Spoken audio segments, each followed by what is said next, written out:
وأكثرهم للخلق نفعا سيدنا ونبينا وقدوتنا محمدا صلى الله عليه وسلم، الذي قال له ربه ورفعنا لك ذكرك.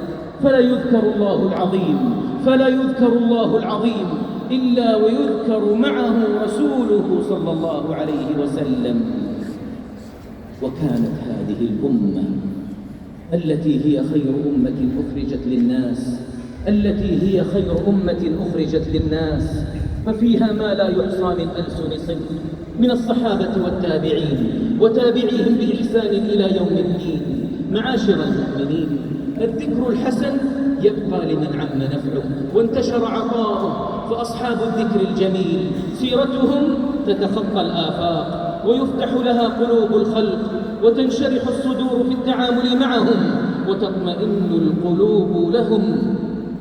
فهذا نبينا صلى الله عليه وسلم سبقته سيرته الحسنة قبل بعثته، وهو الصادق الأمين في الجاهلية والإسلام.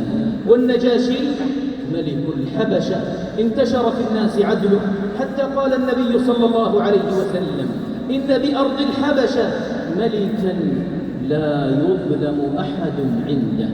رواه البيهقي في السنن الكبرى. والخير في أمة محمد صلى الله عليه وسلم إلى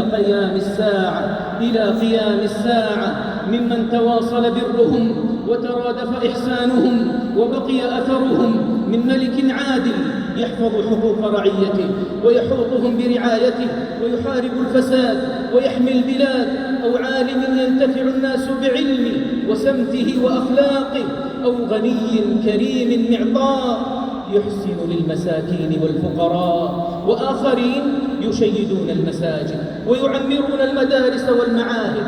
فهنا إمام في مسجده وهناك طبيب في مصحته، وهذا وجيه بجاهه وذاك داعية بحكمته، يجمع الناس على الخير والهدى والصلاح والتقى.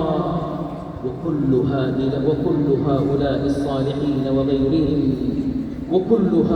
الصالحين وغيرهم وإن غيب الموت أجسادهم فقد حفظ الله أعمالهم وآثارهم وأبقى ذكرهم الجميل، واتصل الدعاء لهم جيلا بعد جيل.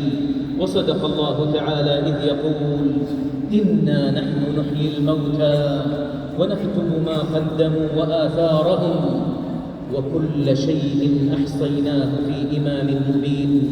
بارك الله لي ولكم في القرآن العظيم، ونفعني وإياكم بالآيات والذكر الحكيم. إنه تعالى جواد كريم عفو بر رؤوف رحيم، فاستغفروه إنه كان غفارا.